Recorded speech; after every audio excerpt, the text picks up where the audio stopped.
बिस्मिल्लाहिर्रहमानिर्रहीम। अस्सलाम वालेकुम। आज 16 मई है और दिन है मंगल का। इस वक्त जो ताज़ा तरीन सूरत हाल है उस पर बात करते हैं। मैं इस वीडियो के एंड में, क्योंकि अभी डेवलपमेंट्स हो रही हैं, फवाद चौधरी साहब इस वक्त कमरा अदालत में बैठे हैं। उनको आज ज़मानतें दी गई, उनको आज रिहा किया गया। लेकिन जैसे ही वो अहाता अदालत से निकले तो बाहर पुलिस उनको गिरफ़्तार करने के लिए आई। आपने वीडियो देखी होंगी। फवाद चौधरी साहब भागे, दोबारा अहाता अदालत में गए, कमरा अदालत में गए, 2 दरख्वास्तें दायर की। एक ये कि उनको किसी ऐसे केस में भी गिरफ़्तार न किया जाए जिसका उनको मालूम नहीं है, और दूसरा फवाद चौधरी साहब की दरख्वास्त ये थी कि कंटेम्प्ट ऑफ कोर्ट है कि अदालत से ज़मानत मिलने के बावजूद, रिहा होने के बावजूद, अदालत के रोकने के बावजूद उनको गिरफ़्तार करने की कोशिश की गई। कंटेम्प्ट ऑफ कोर्ट वाली कल सुनी जाएगी। आज अभी ऑर्डर दिया गया है कि इस्लामाबाद के हदूद में कोई भी अगर उनके ऊपर केस है उसमें गिरफ़्तार ना किया जाए। लाहौर वाले जो मालूम केसेस है उनमें उनको ज़मानत दी गई है, लेकिन वो गिरफ़्तार होते हैं नहीं होते कुछ देर में पता चल जाएगा। लेकिन ये बड़ी डेवलपमेंट हुई है कि शीरीन मज़ारी साहिबा, डॉक्टर शीरीन मज़ारी और फलक नाज जो सेनेटर हैं, उन दोनों को रिहा किया गया यहाँ से अडयाला जेल से इस्लामाबाद हाई कोर्ट के अहकामात पर। लेकिन उनको वहाँ से निकलते ही दोबारा जो है वो गिरफ़्तार कर लिया गया। जो सेनेटर फलक नाज चित्राली और शीरीन मज़ारी साहबा, इनको आज इस्लामाबाद हाई कोर्ट ने ऑर्डर दिया था कि इनकी गिरफ़्तारी गैर आईनी है, गैर कानूनी है, इनको फौरी तौर पर रिहा किया जाए। जो शीरीन मज़ारी साहबा की बेटी हैं ईमान मज़ारी, वो वहाँ पर मौजूद थी और ईमान मज़ारी जो है वो बाहर खड़ी थी। तो ईमान मज़ारी ने वहाँ से एक ट्वीट किया है जिसमें ईमान मज़ारी ने बताया है कि उनकी वालदा को और सेनेटर फलक नाज चित्राली जो हैं उनको दोनों को पता नहीं अब किस केस में और गिरफ़्तार कर लिया गया है और उनको गिरफ़्तार करके नामालूम मकाम पर मुंतकिल कर दिया गया है, नामालूम मुकाम की तरफ ले जाया जा रहा है। तो ये है इस वक्त, ये एक तो ताज़ा तरीन सूरत हाल है।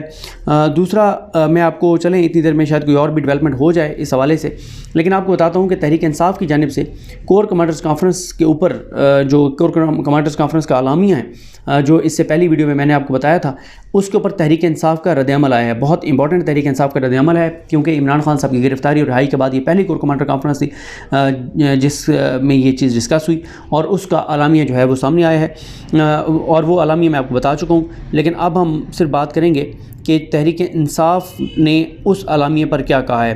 तहरीक इंसाफ की जानिब से कहना है कि Pakistan Tehreek Insaf special core commanders conference के अख्ताम पर जारी आलामिया को नहायत अहमियत का हामिल और अफवाज पाकिस्तान की जानिब से तशद्दुद व इंतशार के इन वाक़यात जिनकी जद में बाज़ सरकारी अमारात, अस्करी अमलाक और सैकड़ों निहत्ते और पुरअमन शहरी भी आए में एक सोचे समझे मंसूबे के कारफरमा होने के एहसास को दुरुस्त में एक पेशरफ्त समझती है। यानी तहरीक इंसाफ ये समझती है कि जो कोर कमांडर्स कह रहे हैं और पाकिस्तान की फ़ौज कह रही है कि सरकारी इमारात पे हमले हुए हैं और अस्करी अमलाक के ऊपर लोग गए हैं, लेकिन और साथ ही सैकड़ों निहत्ते और पुरअमन शहरी भी इसकी ज़द में आए हैं, तो वो जो कोर कमांडर्स कह रहे हैं कि एक सोचे समझे मंसूबा इसके पीछे था, तो वो कहते हैं कि ये बिल्कुल हम इस एहसास को दुरुस्त में एक अहम पेशरफ्त जो है वो समझते हैं।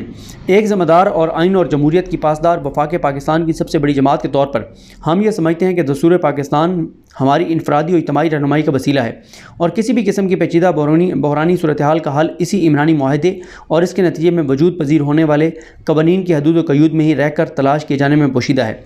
चेयरमैन पाकिस्तान तहरीक इंसाफ इमरान खान के 9 मई को इस्लामाबाद हाई कोर्ट के अहाते से रेंजर्स के ज़रिए गैर कानूनी तौर पर अगवा के नतीजे में पुरअमन एहतजाज एक फितरी अमल और अवाम पाकिस्तान का बुनियादी हक़ था जिसका ज़ामिन आइन पाकिस्तान है। ताहम इस अमर के नाकाबिल तरदीद शवाहिद दस्तयाब हैं कि पुरअमन मुज़ाहिरीन की सफ़ों में एक सोचे समझे मनसूबे के तहत मुसल्लह इंतशार पसंद दाखिल किए गए, जिन्होंने एक जानिब जलाओ घिराव को हवा दी तो दूसरी जानिब पुरअमन निहत्ते शहरियों पर गोलियाँ बरसाईं, जिनके नतीजे में दर्जनों मासूम शहरी शहीद जबकि सैकड़ों ज़ख्मी हुए। 27 साल पुरअमन सियासी, कानूनी और आइनी जद्दोजहद के दौरान चेयरमैन इमरान खान पर 3 नवंबर 2022 को वज़ीराबाद में किए जाने वाले कातलाना हमले के बाद पाकिस्तान तहरीक इंसाफ से पेश आने वाला ये अपनी नौइयत का वाहिद वाक़या है जिसमें आम शहरियों के साथ हमारे कारकुनान को बड़े पैमाने पर गोलियों का निशाना बनाया गया और अफरा तफरी व फसाद की आड़ में पाकिस्तान की सबसे बड़ी सियासी जमात, सियासी क़ुव्वत और अफवाज पाकिस्तान को मद्दे मुकाबिल लाने की कोशिश की गई।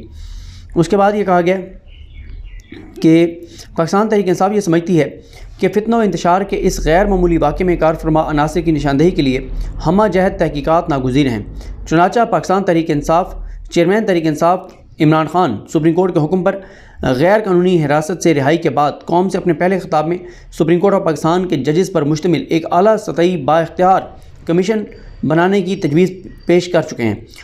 हम बरमला ऐलान करते हैं कि हमारे पास किसी भी आज़ादाना तहकीक इंक्वायरी में पेश करने के लिए काफ़ी शवाहिद मौजूद हैं, जिनसे ये साबित होता है कि जलाओ गिरोह और बाज़ मकामात पर फायरिंग वगैरह में एजेंसीज़ के एहलकार मुलविस थे, ताकि अफरा तफरी फैलाई जाए, जिसका इल्ज़ाम तहरीक इंसाफ पर धरा जाए और इसके ख़िलाफ़ जारी क्रैकडाउन का जवाब तलाशा जा सके। मज़ीद ये कि पाकिस्तान तहरीक इंसाफ आइन और कानून की बालादस्ती पर गैर मुतज़लज़ल यकीन रखती है। शख्सी और ग्रोही तसब्बुत कानून के नफाज में गैर ज़रूरी उजलत और ताकत और इख्तियार को महवर बनाकर हक़ाइक़ से चश्मपोशी को समाजी और रियासती नज़म के लिए ज़हर कातिल समझती है। हमारी निगाह में जज, जीवरी और जलाओ का किसी एक ही फ़र्द या इदारे में जमा किया जाना इंसाफ के बुनियादी असूलों से ही मुतसादिम नहीं, बल्कि क़याम अदल के लिए नहायत तबाहकुन है, जिसकी एक मुहज़्ज़ब जमहूरी और आइनी निज़ाम में कोई गुंजाइश नहीं है। वो कहते हैं ये नहीं होना चाहिए कि जज, ज्यूरी सब जो है वो एक ही फ़र्द हो या एक अदारा हो, ये गैर जानिबदार वो कहते हैं तहकीकात होनी चाहिए और हमारे पास शवाहिद मौजूद हैं, हम बता सकें कि ये एक सोचे समझे मनसूबे के तहत ये सारा कुछ किया गया।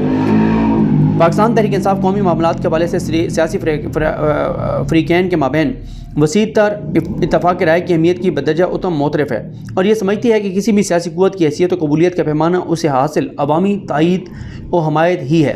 पाकिस्तान तहरीक इंसाफ नहायत यकसुई से रब्बुल इज़्ज़त के इक़्तिदार आला के बाद जमहूर को हाकमियत का हक़दार समझती है, जो अपने मुंतखब नुमाइंदों के ज़रिए कौमी फ़ैसला और पॉलिसी साजी के मजाज हैं। हमारी निगाह में मावराए दस्तूर गैर जमहूरी सियासी ग्रोहों के माबैन जमहूर की मंशा के ख़िलाफ़ किसी भी नोयत का इत्तफ़ाक़ महज़ गैर यकीनी के फ़रोग़ का वसीला और अदम इस्तेहकाम में शिद्दत का बाइस बनता है।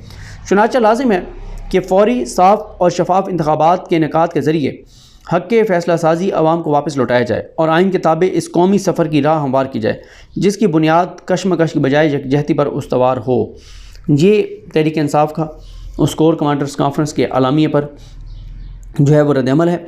ज़रा अभी देख लेते हैं कि लेटेस्ट जो है वो फवाद चौधरी साहब के हवाले से कुछ आया है, नहीं आया। बहरहाल अभी तक तो फवाद साहब के हवाले से कोई चीज़ जो है वो नहीं आई। अभी तक जो है वो यही है कि फवाद साहब जो है वो वहाँ पर बैठे हुए हैं और अब तक जो है वो जो तहरीक इंसाफ के रहनुमा गिरफ़्तार हैं आर्मी एक्ट के तहत। ये भी ख़बरें आ रही हैं कि आर्मी एक्ट के तहत कोई मुकदमा दर्ज हो गया, लेकिन कोई अथेंटिक जो है वो कोई चीज़ नहीं आई। लेकिन उसमें जो बताया गया है कि उसमें, लेकिन ये क्योंकि अथेंटिक नहीं है, अथेंटिक हो जाए तो फिर हम इसको वो करेंगे। बहरहाल ये है कि शहरयार अफरीदी और वो सारे जो हैं वो गिरफ़्तार हैं। और एक और जो चीज़ इम्पॉर्टेंट थी आज, वो कौमी सलामती कमेटी का इजलास था जो कि ख़त्म हो चुका है। पौने 4 घंटे तक ये इजलास जो है वो जारी रहा और इसमें भी अब देखना होगा कि इस इजलास में क्या होता है। तो साथ आपको कुछ और चीज़ें बता दूँ, इमरान खान साहब ने तमाम जो हैं तहरीक इंसाफ के टिकट होल्डर्स उनको जो है वो उन टिकट होल्डर्स को तलब कर लिया है ज़मान पार्क। सेनेटर सैफुल्लाह नियाज़ी की गिरफ़्तारी को भी चैलेंज किया गया था उनकी अहलिया की तरफ से और महविश सैफुल्लाह खान नियाज़ी की तरफ से जो आमना अली एडवोकेट हैं वो मियां गुल हसन औरंगज़ेब साहब की अदालत में जो है वो पेश हुई। आमना अली ने अदालत को आगाह किया कि सेनेटर सैफुल्लाह नियाज़ी को गैर कानूनी तरीके से अगवा किया गया। तो अब इस्लामाबाद हाई कोर्ट के जस्टिस मियां गुल हसन औरंगज़ेब साहब ने डिस्ट्रिक्ट मजिस्ट्रेट इस्लामाबाद को नोटिस जारी करते हुए कहा है कि मुकम्मल रिकॉर्ड के साथ अदालत में पेश हों कि किन वजूहात की बुनियाद पर सैफुल्लाह नियाज़ी को गिरफ़्तार किया गया। और जब ये कहा गया कि उनको फैमिली से नहीं मिलने दिया जा रहा, तो अदालत ने हुक्म दिया है कि उनको फैमिली से और वकला से मिलने दिया जाए। और अब ये मामला कल 17 तारीख को जो है वो अदालत में सुना जाएगा सैफुल्लाह नियाज़ी साहब के हवाले से। और साथ ही जो बाकी कुछ तशवीशनाक बातें हैं, जैसे जो अभी अज़हर मिशवानी का जो ट्वीट है कि 10 मई को तहरीक इंसाफ की 17 ख़वातीन को अंग्रेज़ के काले MPO कानून के तहत R7 हैदर, ये इनका नाम है, कोई DC लाहौर ने जेल भिजवाया। हफ्ते वाले दिन हाई कोर्ट ने उन्हें रिहा करने का हुक्म दिया।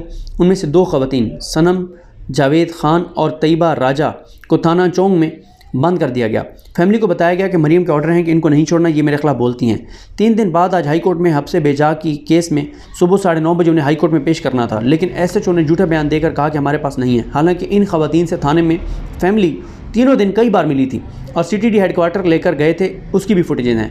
हाई कोर्ट के जज ने SHO को थाने की CCTV फुटेज पेश करने के अहकाम दिए जो कि हर वक्त सेफ सिटी और IG ऑफिस के रिकॉर्ड में सेफ हो रही होती है।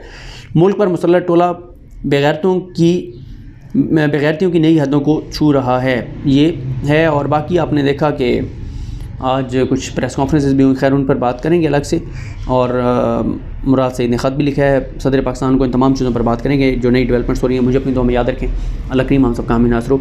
और ये भी है कि अब तहरीक इंसाफ को जो रद्द-ए-अमल है, इसके बाद देखते हैं कि तहरीक इंसाफ का जुडिशल कमीशन का मुतालबा कबूल किया जाता है या नहीं किया जाता।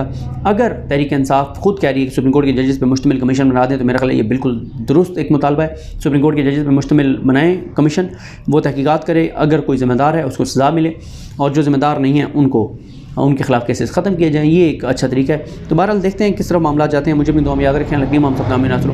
अल्लाह हाफ़िज़।